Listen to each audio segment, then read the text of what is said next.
Namaku Lina. Usia 24 tahun.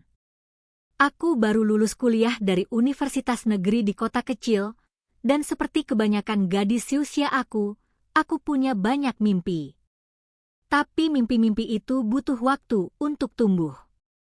Dan waktu itu membawaku ke rumah kakakku. Kakakku, Rini, adalah satu-satunya keluarga yang kupercaya. Ia sudah menikah selama 5 tahun dengan seorang pria bernama Bayu. Lelaki itu terlalu tenang, terlalu rapi, terlalu berwibawa. Tapi aku tak pernah merasa aneh. Karena bagiku, ia adalah kakak ipar. Titik. Waktu aku bilang ingin cari kerja di Jakarta, Kak Rini langsung bilang, tinggal di rumah kami aja dulu, Lin.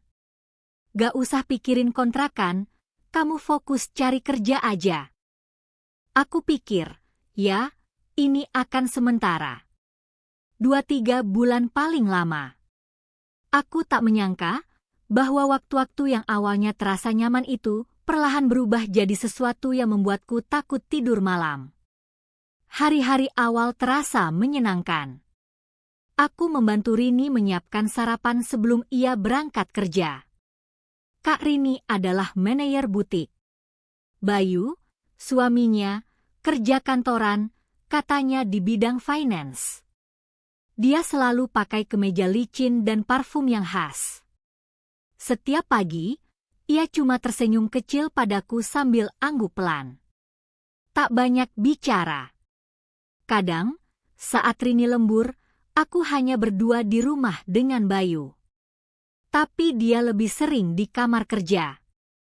Kami seperti 2 orang asing yang kebetulan tinggal di rumah yang sama. Tapi malam itu, semua berubah.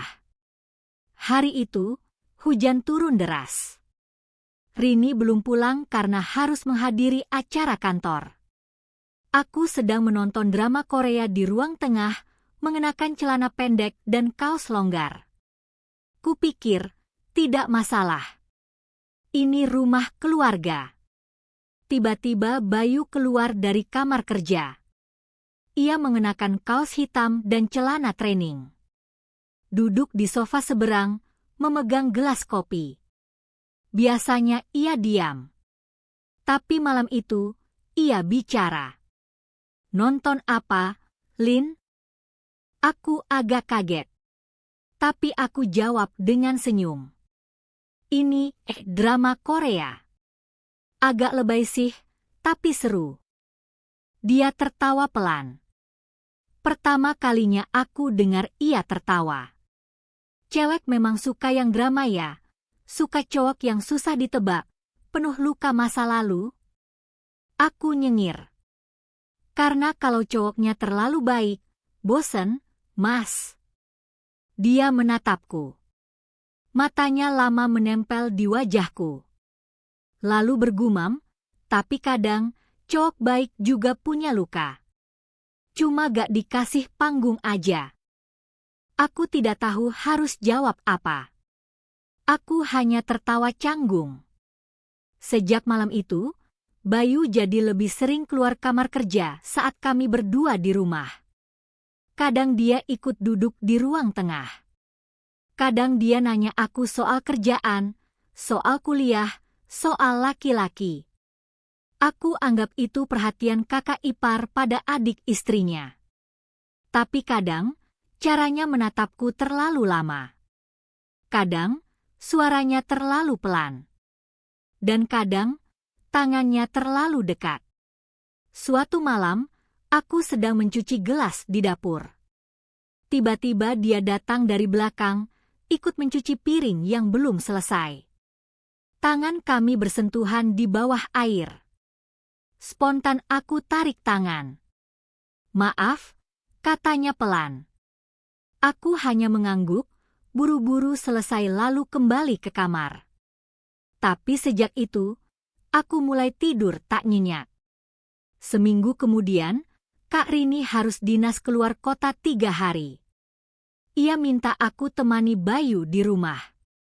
Jaga rumah, ya. Mas Bayu kadang lupa makan malam kalau kerja terus. Malam pertama berjalan biasa. Tapi malam kedua, aku sedang di dapur, memasak mie instan karena lapar. Bayu tiba-tiba muncul di pintu dapur. Diam-diam. Tanpa suara. Kamu gak tidur, Lin? Aku kaget. Lapar, Mas mau masak mie. Dia mendekat. Duduk di kursi makan. Menatapku lama. Kamu makin mirip Rini waktu masih muda. Aku membeku. Apa maksudnya? Dia lanjut.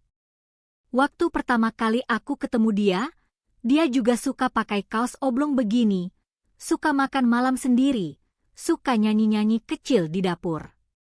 Aku tertawa gugup. Masa sih, Mas? Iya. Tapi sekarang dia beda, terlalu sibuk. Aku mendadak tak nyaman. Aku menyelesaikan mie dan membawanya ke ruang tengah. Tapi Bayu mengikutiku. Kami duduk. Diam.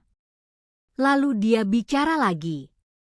Kamu tahu, Lin, kadang seseorang tinggal di rumah bukan untuk sementara, tapi untuk menemukan hal yang tidak pernah dia cari. Aku menoleh. Maksud Mas? Dia menatapku dalam. Entah. Mungkin kamu akan paham nanti. Aku mendadak ingin kabur ke kamar. Tapi aku hanya duduk. Diam. Seolah tubuhku terikat pada kursi itu. Lalu, dia bangkit, mendekat, lalu menyentuh rambutku. Rambutmu wangi. Kamu pakai shampoo apa? Aku berdiri. Mas, maaf, saya ngantuk. Mau tidur dulu. Dia tidak menahan. Hanya tersenyum. Tidurlah, Lin. Mimpilah yang baik, kalau bisa, jangan mimpin aku. Aku menutup pintu kamar dengan tangan gemetar. Malam itu, aku tidak bisa tidur. Dan untuk pertama kalinya, aku kunci pintu kamar dari dalam. Sejak malam itu, aku mulai merasa asing di rumah yang seharusnya jadi tempat singgah sementaraku. Setiap sudutnya seperti menyimpan bisikan. Sofa di ruang tengah, dapur, bahkan koridor menuju kamar terasa punya mata sendiri. Seolah-olah rumah ini tahu, ada sesuatu yang mulai retak. Bayu, sejak hari itu, ia berubah. Tapi bukan menjadi lebih agresif. Justru sebaliknya, ia menjadi terlalu tenang. Terlalu hati-hati. Tapi di balik itu, aku tahu ia sedang mengawasi. Pagi harinya, aku bangun lebih awal dari biasanya. Kupikir, memasak sarapan bisa membuatku merasa normal kembali. Kubuatkan teh, goreng telur, dan menanak nasi. Aku berharap pagi itu berlalu seperti pagi-pagi biasa yang tak berarti. Tapi ketika aku sedang memotong tomat, Bayu masuk ke dapur. Pagi, Lin. Aku menoleh cepat. Pagi, Mas. Dia mengenakan kemeja kerja warna putih. Rapi. Tapi matanya masih seperti malam itu. Terlalu jernih untuk menyembunyikan apa yang ia pikirkan. Kamu masak? Tanyanya sambil melihat panci. Iya. Sekalian buat Mas juga, kalau mau. Dia tersenyum. Kamu calon istri idaman, Lin. Cowok mana yang gak betah dikasih perhatian kayak gini? Aku tak menjawab. Aku hanya memindahkan telur ke piring dan menunduk. Kalau kamu tinggal di rumah ini lebih lama, bisa-bisa aku jadi lupa Rini. Aku langsung menoleh. Mas jangan ngomong begitu. Dia tertawa kecil. Bercanda. Tapi tawanya tidak terasa seperti lelucon. Siang itu, Aku keluar rumah untuk interview kerja. Bayu sudah di kantor. Rumah kosong. Tapi saat aku kembali sore harinya, aku melihat sesuatu yang membuatku gemetar. Di meja kecil di kamarku, ada seikat bunga mawar merah muda. Dengan kertas kecil bertulisan, "Biar kamar ini gak dingin-dingin amat. B." Aku langsung menutup pintu kamar. Lututku lemas. Aku ingin menelepon Kak Rini. Ingin bilang semuanya. Tapi, aku takut. Takut dia tidak percaya. Takut dia menganggap aku berlebihan. Dan yang lebih aku takutkan, aku takut aku tak seutuhnya ingin berhenti. Malamnya, aku tidak makan malam. Aku hanya berdiam di kamar. Pintu tetap terkunci. Tapi sekitar jam 9, ada ketukan pelan di pintu. Tok, tok. Lin. Suara Bayu. Aku tak menjawab. Maaf kalau aku bikin kamu gak nyaman semalam. Aku cuma gak tahu kenapa rasanya beda kalau kamu ada di rumah ini. Aku masih diam. Gak akan ganggu kamu.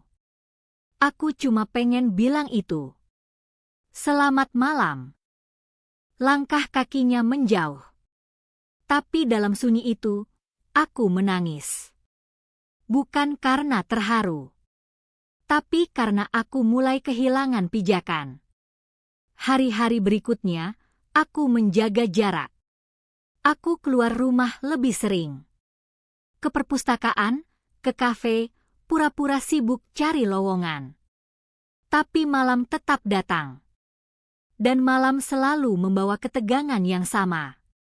Bayu tak pernah lagi meninggalkan bunga.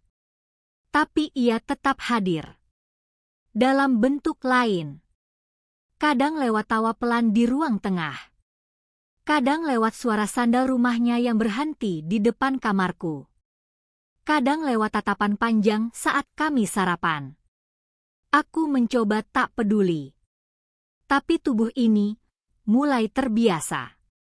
Dan itu yang membuatku membenci diriku sendiri.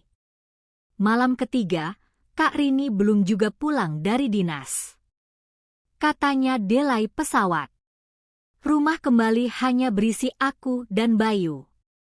Tapi aku tetap di kamar, kunci pintu, menonton Netflix dengan volume rendah. Jam menunjukkan pukul 23.10 saat aku mendengar suara sesuatu jatuh di dapur. Aku bangkit, ragu, membuka pintu perlahan. Dapur gelap, hanya lampu kulkas menyala. Bayu berdiri di sana. Mengambil air. Bertelanjang dada. Celana pendek. Peluh membasahi dadanya. Matanya menoleh padaku. Maaf, ganggu ya? Aku langsung menunduk. Enggak, Mas, saya cuma mau ambil air juga. Dia diam. Lalu bicara pelan. Kamu takut aku, ya? Aku menelan ludah. Enggak, cuma gak enak aja. Dia mendekat satu langkah. Kalau aku bilang, aku lebih nyaman kalau kamu yang tinggal di sini. Kamu marah gak? Aku mundur satu langkah. Mas, tolong jangan. Tapi dia hanya berdiri di sana. Tak menyentuh. Tak berkata lagi. Hari pertama kamu datang, aku pikir kamu cuma anak kecil yang manja. Tapi sekarang, aku sadar. Kamu perempuan. Aku menggigit bibir. Mas, saya cuma adik dari istri Mas. Dia tersenyum. Itu status. Tapi perasaan kadang tidak kenal status. Aku menahan napas. Saya ke kamar dulu. Dan aku berlari. Masuk. Kunci pintu. Tubuhku gemetar hebat. Tapi yang paling menyakitkan malam itu bukan kata-kata Bayu. Yang menyakitkan adalah Saat aku menutup pintu, ada bagian dari diriku yang tidak ingin pintu itu dikunci. Dan itu adalah dosa yang tak bisa kuucapkan. Sejak malam itu, aku mulai merasa bukan lagi tamu di rumah kakakku, tapi seperti orang asing yang terjebak di dalam cerita orang lain. Bayu berhenti bicara terlalu banyak, tapi tatapan itu tetap ada. Setiap pagi, aku melihatnya berpura-pura membaca koran, padahal matanya menelusuri setiap gerakku. Dan setiap malam, aku mengunci pintu kamar lebih cepat dari sebelumnya. Aku menulis surat kecil untuk Kak Rini. Bukan untuk dikirim, hanya untuk menenangkan diriku. Kak, aku takut. Rumahmu tidak lagi terasa rumah. Tapi setiap kali ku baca ulang surat itu, aku tidak pernah berani mengirim. Ada rasa bersalah yang lebih besar daripada ketakutanku. Bersalah karena aku membiarkan perhatian Bayu terlalu jauh sejak awal, bersalah karena aku tidak langsung pergi.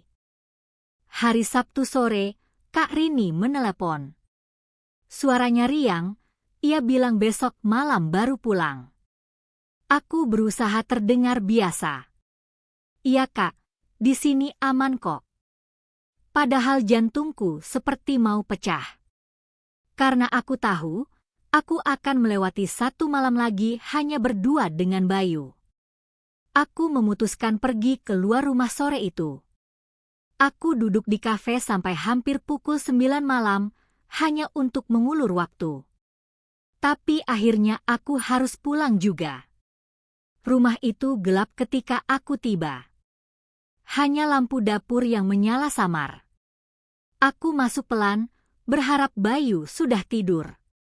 Tapi aku mendengar suara di ruang kerja, suara ketikan keyboard. Aku langsung masuk ke kamar, mengunci pintu, dan menyalakan ponsel. Aku mencoba menenangkan diri dengan musik. Hujan turun di luar. Lagi. Seperti malam-malam sebelumnya. Tok, tok. Ketukan pelan di pintu kamar. Lin, kamu belum tidur? Suara Bayu. Aku diam. Boleh bicara sebentar?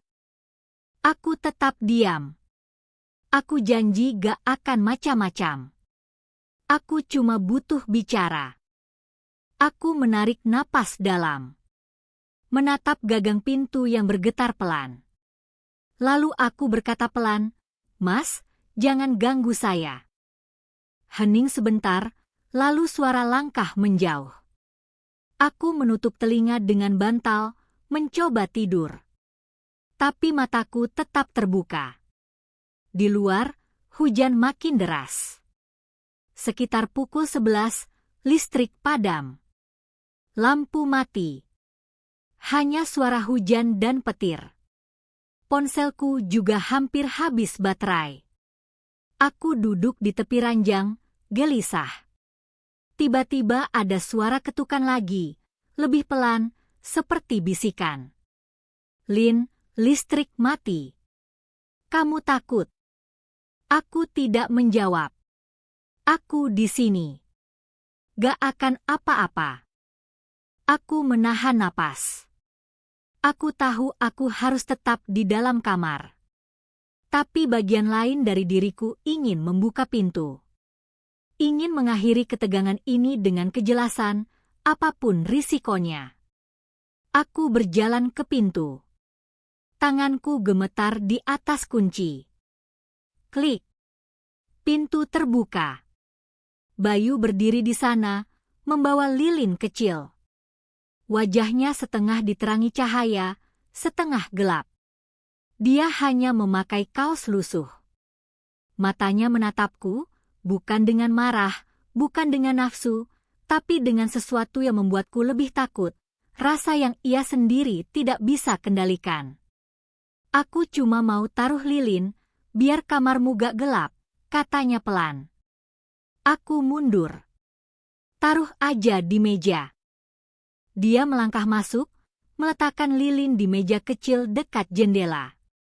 Tangannya bergetar sedikit. Setelah itu dia berbalik hendak keluar. Tapi langkahnya berhenti di ambang pintu. Lin, aku minta maaf. Aku salah. Aku terlalu dekat. Tapi kamu juga harus tahu, aku kesepian. Aku menunduk. Mas, saya ini adiknya Kak Rini. Saya cuma numpang tinggal. Dia mengangguk pelan. Aku tahu. Itu yang membuat semuanya jadi salah. Tapi kadang aku lupa. Aku cuma suaminya kakakmu. Aku menggenggam jemari sendiri erat-erat.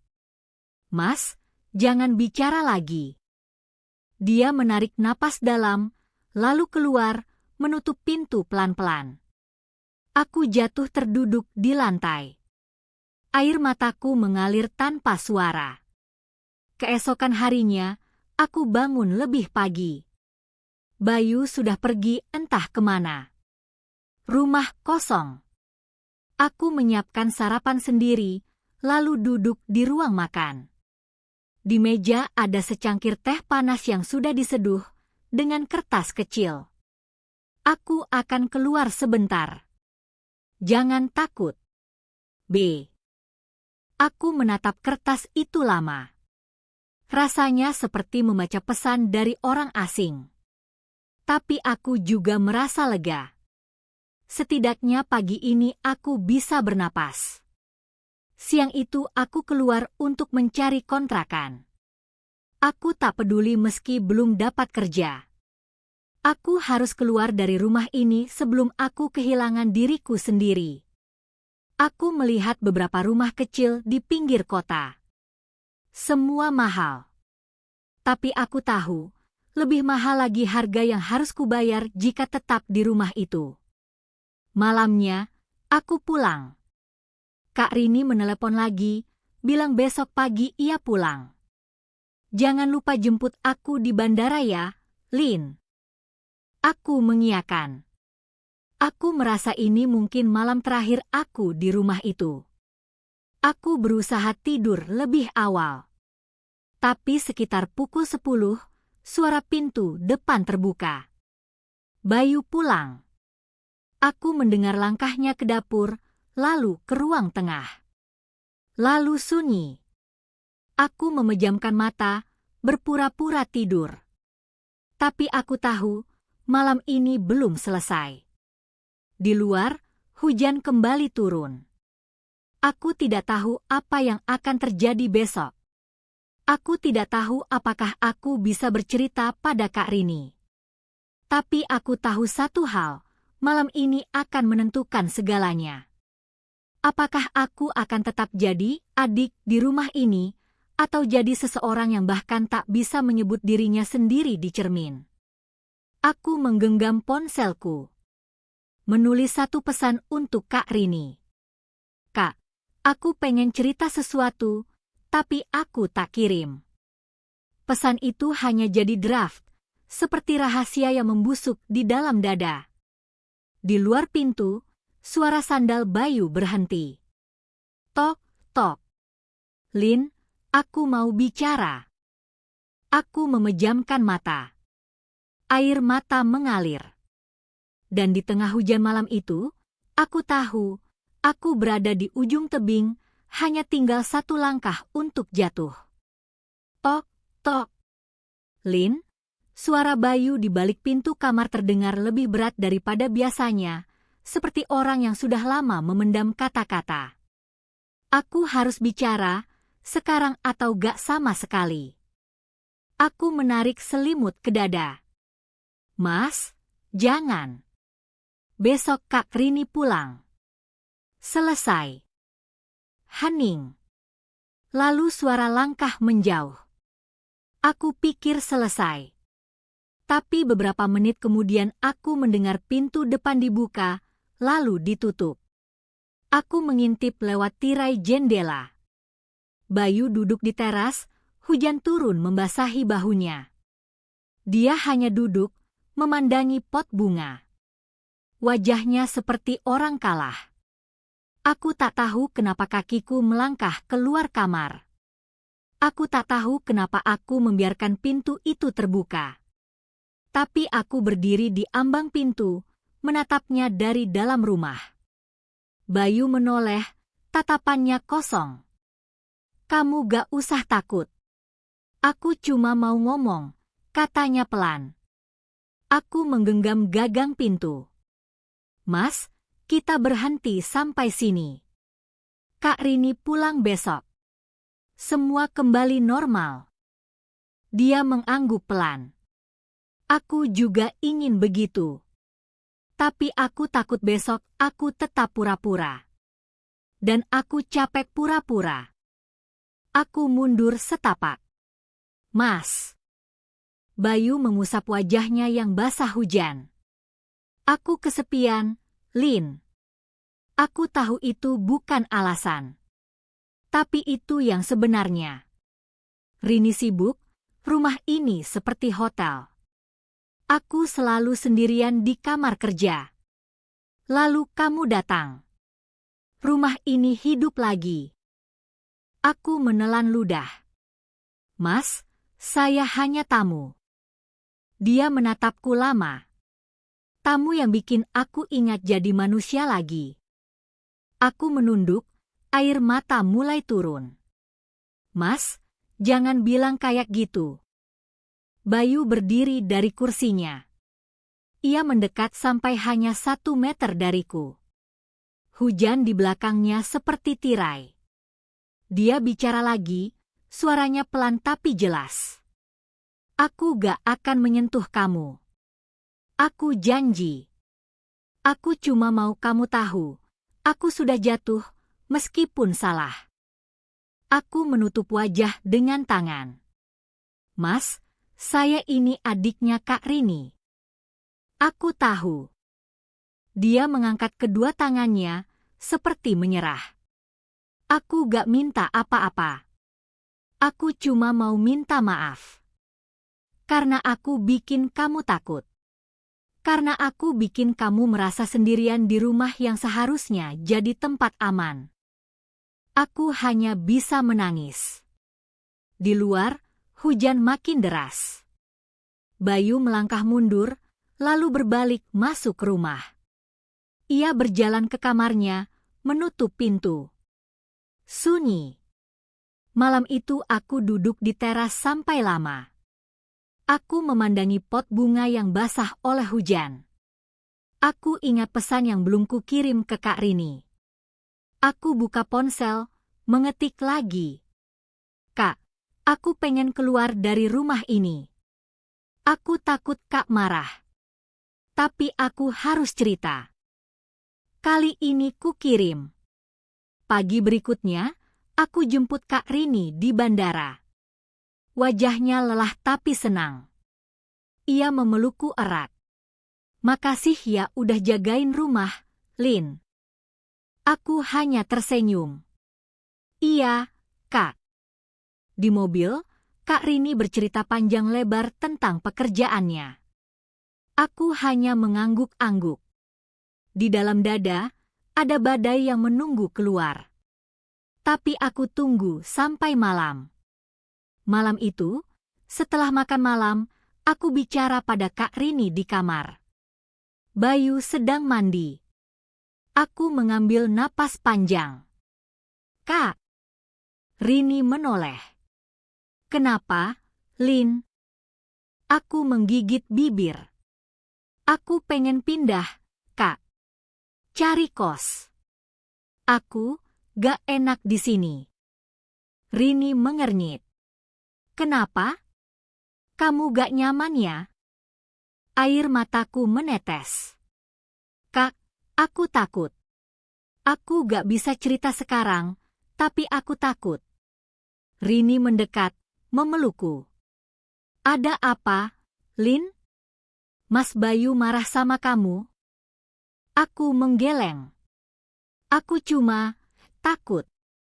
Belum sempat aku melanjutkan, pintu kamar terbuka. Bayu berdiri di sana. Wajahnya pucat. Dia melihat kami berdua, lalu memalingkan wajah. Aku keluar beli rokok, katanya pelan. Lalu ia pergi. Rini menatapku, matanya tajam. Lin, apa yang terjadi? Aku menunduk. Kak. Aku belum sempat bicara, Rini berdiri. Aku harus tahu sekarang. Malam itu jadi malam terpanjang dalam hidupku. Aku dan Rini duduk di kamar sampai larut. Aku tak menceritakan detailnya. Aku hanya bilang aku tidak nyaman. Kak Rini terdiam lama. Wajahnya keras tapi matanya berkaca-kaca. Besok kita bicara bertiga, katanya akhirnya. Aku gak akan biarin kamu takut di rumahku sendiri. Aku hanya mengangguk. Dalam hati aku gemetar. Aku tak tahu apa yang akan terjadi besok. Tapi aku tahu satu hal, rahasia ini akan pecah. Dan ketika pecah, aku mungkin akan kehilangan semuanya. Rumah, kakak, bahkan diriku sendiri. Aku menatap pot bunga di luar jendela yang basah oleh sisa hujan malam. Di balik kaca, Bayu duduk di ruang tamu, memegang kepalanya sendiri, seperti orang yang sudah kalah perang sebelum perang dimulai. Dan aku sadar, besok pagi, kami akan duduk bertiga, bukan lagi sebagai keluarga, tapi sebagai orang-orang asing yang harus menghadapi kebenaran yang pahit. Pagi itu rumah terasa lebih dingin dari biasanya. Aku bangun lebih awal, menyiapkan teh untuk Kak Rini. Bayu sudah duduk di ruang tamu, wajahnya kosong, matanya merah. Kak Rini keluar dari kamar, masih dengan pakaian tidur. Ia menatap kami bergantian, lalu berkata pelan, "Kita harus bicara." Aku duduk di ujung sofa. Bayu di seberang. Rini di tengah. Hening seperti sebelum badai. Lin sudah cerita sedikit, kata Rini. Suaranya tenang, tapi tangannya mengepal. Aku mau dengar dari kalian berdua. Aku menunduk. Kak, aku gak berani. Bilang saja, potong Rini. Aku kakakmu. Aku harus tahu. Air mataku jatuh.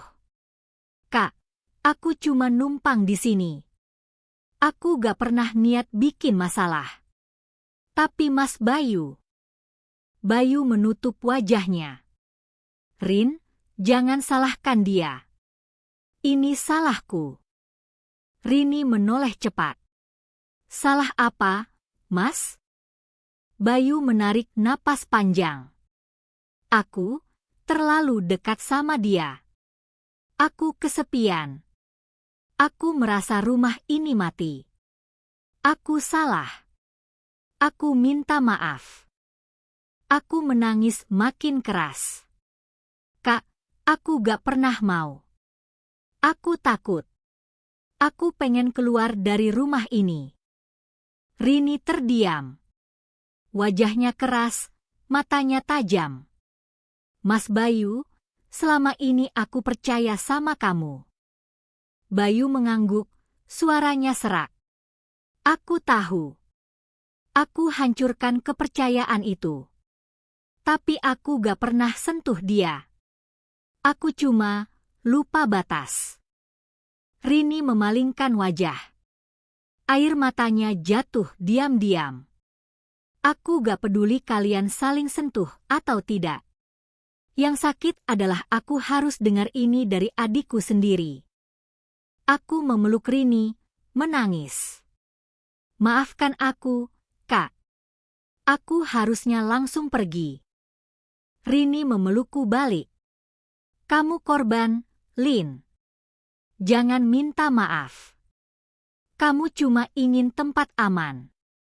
Bayu menunduk, suaranya nyaris tak terdengar. Aku akan pergi. Aku yang harus keluar. Rini berdiri, menatapnya. Mas, aku butuh waktu. Aku gak tahu aku masih bisa tinggal satu rumah sama kamu atau tidak. Tapi sekarang aku cuma ingin adikku aman. Bayu berdiri. Aku akan pindah sementara. Aku gak akan ganggu kalian. Tanpa bicara lagi, ia mengambil jaket, keluar dari rumah. Pintu tertutup. Sunyi. Beberapa hari berikutnya rumah terasa seperti rumah orang lain. Kak Rini bekerja, tapi selalu memastikan aku ditemani teman atau tetangga. Bayu benar-benar pergi. Ia hanya meninggalkan pesan singkat di ponsel Rini. Maafkan aku. Aku akan selesaikan semuanya. Aku akhirnya pindah ke kos kecil dekat kantor tempat aku akhirnya diterima bekerja. Aku tahu, aku harus mulai hidupku sendiri. Aku harus menyembuhkan diri dari rasa bersalah yang bukan sepenuhnya salahku. Rini sering mengunjungi. Kadang ia hanya duduk diam di kamarku, memandang keluar jendela. Kami jarang membicarakan Bayu lagi. Tapi aku tahu luka itu ada. Luka di antara kami, luka yang ditinggalkan oleh orang yang sama-sama kami percayai. Beberapa bulan kemudian, aku menerima surat tanpa nama. Tulisan tangan yang ku kenal. Bayu. Lina. Aku minta maaf sekali lagi. Aku meninggalkan rumah itu, juga meninggalkan Rini untuk sementara. Aku ikut konseling. Aku berusaha memahami diriku sendiri. Tolong jaga kakakmu. Jangan benci aku. Bencilah perbuatanku. Aku harap suatu hari kamu bisa tenang. Aku membacanya pelan, lalu merobeknya. Bukan karena marah, tapi karena aku tidak ingin hidupku lagi diikat oleh surat itu. Aku meletakkan potongan kertas ke dalam tempat sampah, lalu menutup jendela. Di luar hujan turun, seperti biasa. Aku menatap ke cermin. Wajahku tampak lebih tua, lebih letih. Tapi ada juga sesuatu yang baru, keberanian untuk melihat diriku sendiri tanpa menunduk. Aku tahu, aku tidak akan pernah kembali ke rumah itu. Rumah itu akan selalu jadi tempat di mana aku belajar bahwa keluarga tidak selalu berarti aman. Tapi juga tempat di mana aku belajar berdiri, bicara, dan keluar sebelum terlambat. Aku menghela napas panjang. Di luar, suara hujan terdengar seperti tepukan tangan yang pelan, mengiringi aku menutup babak itu. Kini, setiap kali aku mendengar kata adik dari seseorang, aku tersenyum getir. Karena aku tahu, aku pernah jadi adik yang dipanggil dengan tatapan yang salah.